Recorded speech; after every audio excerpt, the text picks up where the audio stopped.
सलाम साथियों। दोस्तों अॼु जी हिन वीडियो में पाण ज़िक्र कंदासीं त क्लास 10 जा जेके बि ईडियम्स आहिनि उन्हनि ईडियम्स खे सिंधी में छा चइबो आहे, उन्हनि ईडियम्स जो इस्तेमालु कीअं कजे। त विदाउट टाइम वेस्टिंग अचो त वीडियो खे स्टार्ट कयूं। त ओड़े ई हवाले सां असां वटि पहिरियों ईडियम आहे to back out of something, जंहिंजो सिंधी में मतिलबु अथव त वाइदे खां फ्री वञणु। तव्हांजे साम्हूं हिते एग्ज़ाम्पल आहे, you always promise now don't back out of it. मतिलबु त तूं सदाईं वाइदो कंदो आहीं, हाणे पंहिंजे वाइदे खां न फिर। ॿिए नंबर ते ईडियम अथव to beat about the bush, जंहिंजो सिंधी में मतिलबु आहे असुल ॻाल्हि खां फ्री वञणु, यानी पॉइंट खां हटी वञणु। जंहिंजो एग्ज़ाम्पल तव्हांजे साम्हूं आहे, you always beat about the bush, यानी तूं सदाईं असुल ॻाल्हि खां हटी वञी थो, मतिलबु त फालतू जी ॻाल्हि करीं थो। टियों ईडियम आहे to have a bond to pick with someone, जंहिंजो सिंधी में मतिलबु आहे त कंहिं सां झगड़ो हुअणु या कंहिं सां नाराज़गी हुअणु। एग्ज़ाम्पल तव्हांजे साम्हूं आहे, Arif has a bond to pick with you, मतिलबु त आरिफ़ जो तोसां ठाहो नाहे। चौथे नंबर ते ईडियम अथव टू ब्रेक द आइस, जंहिंजो सिंधी में मतिलबु आहे त ख़ामोशी तोड़णु या ॻाल्हि शुरू करणु। एग्ज़ाम्पल आहे, Arif broke the ice by joking, यानी आरिफ़ जेका मज़ाक़नि में सभिनी खे चुप कराए छॾियो, यानी हुन पंहिंजी अहिड़ी ॻाल्हि कई जंहिंसां ॿिया सभु चुप करे विया, ॿिया सभु माठाण थी वियली, पर हिन ॻाल्हाइणु शुरू कयो। पंजे नंबर ते ईडियम अथव to make the most of, जंहिंजो सिंधी में मतिलबु आहे त पूरो फ़ाइदो वठणु। एग्ज़ाम्पल तव्हांजे साम्हूं आहे, it is the best time to make the most of it, चए थो इहो सुठो वक़्तु आहे इन जो पूरो फ़ाइदो वठणु। छहें नंबर ते ईडियम आहे टू मेक बोथ एंड्स मीट, जंहिंजो सिंधी में मतिलबु अथव त मुश्किल खां गुज़ारो करणु।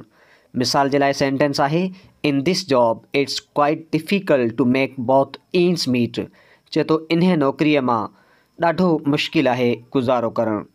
सेवंथ नंबर ते ईडियम आहे to make one's mouth water, यानी कंहिंजो वात पाणी करणु। ठीकु आहे, this sight of food made my mouth water. दोस्तों लफ़्ज़ साइट जो मतिलबु निज़ारो बि आहे, पर हिते इन लफ़्ज़ जी माना अथव त नुमाइश, यानी खाधे जी नुमाइश मुंहिंजे वात खे पाणी करे छॾियो।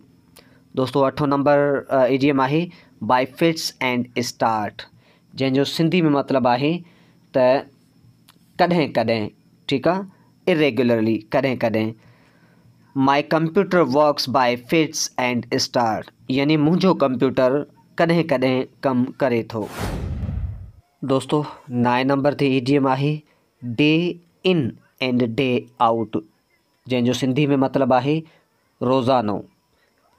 मिसाल तौरु, Arif worked day in and day out, यानी आरिफ़ रोज़ानो कमु कयो। 10 नंबर ते ईडियम आहे विथ हर्ट एंड सॉल, जंहिंजो सिंधी में मतिलबु आहे दिलो जान सां या दिलि जे गहराइनि सां। मिसाल जे लाइ सेंटेंस आहे, आई वेलकम्ड हिम विथ हर्ट एंड सॉल, यानी मां इन्हे खे दिलो जान सां भली कार चई। 11 नंबर ते आहे विथ अ हाई हैंड, जंहिंजो सिंधी में मतिलबु आहे ज़ोर ज़बरदस्ती सां या कंहिंजे बारे में बुरो सोचणु। मिसाल तौरु सेंटेंस आहे, don't try to settle this matter with a high hand, यानी ज़बरदस्तीअ सां इन मसइले खे हल करण जी कोशिशि न कर। 12 नंबर ते आहे to have the lines share, जंहिंजो सिंधी में मतिलबु अथव त वधीक हिसो वठणु। मिसाल जे लाइ सेंटेंस आहे, don't get the lines share of grain from farmer, यानी हारीअ खां वधीक हिसो वठण जी कोशिशि न कर। दोस्तों 13 नंबर ते ईडियम आहे to save something for rainy days, Sindhi में मतिलबु आहे त ॾुखे वक़्त जे लाइ कुझु बचाइणु।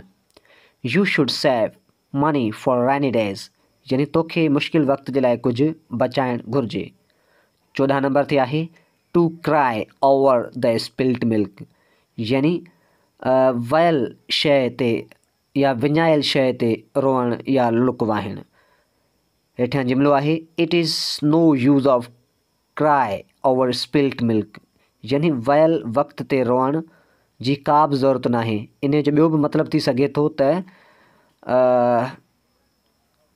अब क्या पछताए जब चुड़िया चुग गई खेत, या हिकिड़ो प्रोवर्ब आहे, मतिलबु त विञायल वक़्त ते रोअण बेवकूफ़ी आहे। 15 नंबर ते आहे, इट इज़ हाई टाइम, जंहिंजो सिंधी में मतिलबु आहे त सुठो वक़्तु। It's high time to start the business, यानी कारोबार शुरू करण जो ही हिकु मुनासिबु या सुठो वक़्तु आहे। 16 नंबर ते जेको इडियम आहे उहो आहे टू शेड क्रोकोडाइल टीयर्स, जंहिंजो सिंधी में मतिलबु आहे त कूड़ा लुढ़क वाहिण या किराइण। Don't shed crocodile tear over my loss, यानी मुंहिंजी नाकामी ते, मुंहिंजे नुक़सान ते कूड़ा लुढ़क वाहिण जी का ज़रूरत नाहे या कूड़ा लुढ़क न वाह। दोस्तों 17 नंबर ते इडियम आहे to feel like a fish out of water, यानी बेताब महसूस करण या ग़लति जाइ ते हुजण। In their company I feel like a fish out of water, चए थो उन्हनि जी सोहबत में जेका पंहिंजो पाण खे ग़लति जॻह ते महसूस पिए कयो। 18 number to nip in the bud, to nip in the bud, जंहिंजो सिंधी में मतिलबु आहे जड़ खां ख़तमु करणु। मिसाल जे लाइ सेंटेंस आहे, the evil should be nipped in the bed, यानी बुछड़ाइनि खे जड़ खां ख़तमु कयो वञे। 19 नंबर ते आहे to turn over a new leaf, जंहिंजो सिंधी में मतिलबु आहे, चए थो नए सर शुरूआति करणु, नए सर कंहिं कम जो आगाज़ करणु। Arif turned over new leaf by joining school, यानी आरिफ ज़िंदगी जी नई शुरूआति कई आहे स्कूल जॉइन कंदे या स्कूल जॉइन करण सां। 20 नंबर ते आहे टू पुट इन टू प्रैक्टिस, यानी इस्तेमाल में आणणु, प्रैक्टिस में आणणु या अमल में आणणु। All good habit we should put into practice, यानी सभिनी सुठियुनि आदतनि खे असांखे अमल में आणणु खपे, उन्हनि आदतनि ते असांखे अमल करणु घुरिजे। दोस्तों 21 नंबर ते इडियम आहे अ वेल गॉस चैट, जंहिंजो सिंधी में मतिलबु आहे त बेकार कोशिश।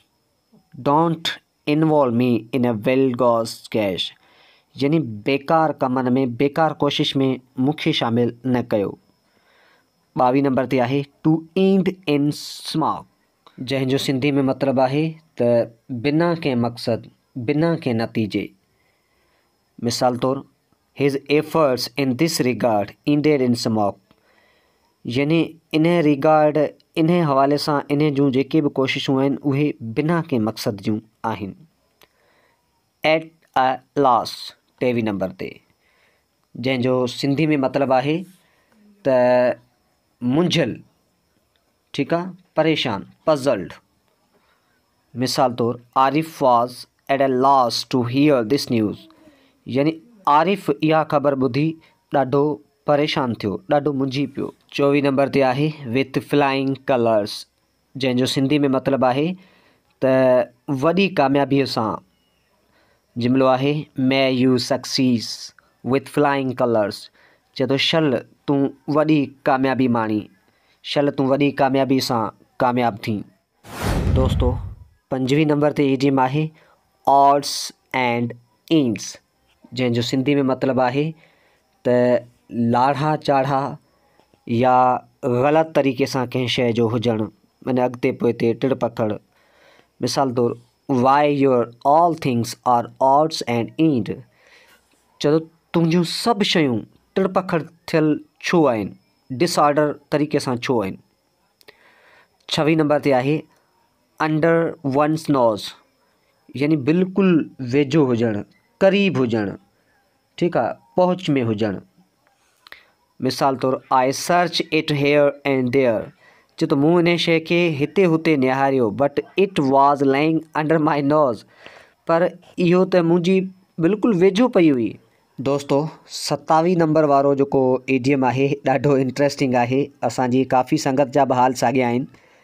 मतिलबु आहे to poke one's nose into, जंहिंजो सिंधी में मतिलबु आहे चए थो विच में फार्म भराइणु। ठीकु आहे। Don't poke your nose into internal affair of other, चए थो ॿियनि जे मामलनि जे विच में हरूभरू टंग न अड़ा। 28 नंबर ते आहे to kick up a row, जंहिंजो सिंधी में मतिलबु आहे त मुश्किलात पैदा करणु। ठीकु आहे, मामला पैदा करणु। Don't kick up a raw in others life, चए थो ॿियनि जी ज़िंदगी में मसला पैदा न कर। दोस्तो 29 नंबर ते जेको इडियम आहे टू वाइंड अप, जंहिंजो सिंधी में मतिलबु आहे ख़तमु करणु, छेड़ो करणु। मिसाल तौरु wind up we are getting late, जल्दी कयो पाण खे देरि थी रही आहे। 30 number in black and white, जंहिंजो सिंधी में मतिलबु आहे लिखत में। आई गैव रिज़ाइनेशन इन ब्लैक एंड वाइट, यानी मूं जेका रिज़ाइनेशन हुई कंहिं कम खे छॾण जी को हिकिड़ो लेटर लिखिबो आहे, चए थो उहा लिखत में ॾेई छॾियो। 80 number to see eye to eye with someone, यानी कंहिं सां राज़ी हुअणु। ठीकु आहे। मिसाल तौरु I can not see eye to eye with you, यानी मां तव्हां सां राज़ी नथो थी सघां। 32 number to turn a deaf ear to, यानी ध्यानु न ॾियणु। मिसाल जे लाइ he turn a deaf ear to my advice, यानी हुन मुंहिंजी सलाह ते ध्यानु न ॾिनो। दोस्तो 33 नंबर ते जेको इडियम आहे उहो आहे अ ब्लैक शीप, यानी ख़राबु किरदार जो माण्हू या ख़राबु माण्हू। I don't believe upon A black sheep, यानी मां ख़राबु किरदार शख़्स ते एतबार नथो कयां, भरोसो नथो कयां। 34 number to take to task, जंहिंजो सिंधी में मतिलबु आहे ज़िम्मेदार ठहिराइणु, कंहिं माण्हू खे कंहिं कम जो ज़िम्मेदार ठहिराइणु। बाबा इन जो रिस्पॉन्सिबल तूं आहीं। You are taking to task of his deed, चए थो हिन जे कमनि कारनि जी त तो ज़िम्मेदारी वरिती हुई। 35 नंबर आहे फार एंड वाइड, जंहिंजो सिंधी में मतिलबु आहे परे परे ताईं, ॾोराऊं। The city of light Karachi is spread far and wide, यानी रोशनियुनि जो शहर कराची परे परे ताईं पखिड़ियलु आहे। आख़िरी इडियम एट लार्ज, जंहिंजो मतिलबु आहे आज़ादु। Criminals are still at large of this area, चए थो इन इलाइक़े जा जेके क्रिमिनल्स आहिनि, जेके ॾोही आहिनि, खूनी जेके माण्हू आहिनि, उहे आज़ादु आहिनि, अञा ताईं आज़ादु आहिनि। त दोस्तो इहे हुआ क्लास 10 जा 36 इडियम्स। ॾाढी महिनत लॻी आहे इन्हनि स्लाइड्स ते, यानी 1 खां वठी 36 ताईं इडियम्स जेके लिखियलु हुआ तव्हांजे साम्हूं कलरफुल अखरनि में। इहो थोरो ॾुखियो कमु आहे, सो तव्हां सां बसि इहा ई रिक्वेस्ट, जेकॾहिं तव्हां चैनल ते नवां आहियो त प्लीज़ चैनल खे सब्सक्राइब कजो। ॾिसो तव्हांजे सब्सक्राइब करण सां तव्हांजो कुझु बि कोन थो वञे, पर असां जहिड़ा जेके यूट्यूबर्स आहिनि उन्हनि जे लाइ हिकिड़ी बहितरीनु मोटिवेशन थी वञे, ऐं पोइ उहे यूट्यूबर्स जेके आहिनि उहे सुठे खां सुठे क़िस्म जा वीडियोज़ ठाहिण जी कोशिशि कंदा आहिनि। त दोस्तो इन द लास्ट पंहिंजो ख़्यालु रखिजो, पंहिंजे पाड़े वारनि जो ख़्यालु रखिजो, मूंखे दुआउनि में यादि कजो। जेॾां पेर तेॾां ख़ैरु, अल्लाह निगहबान।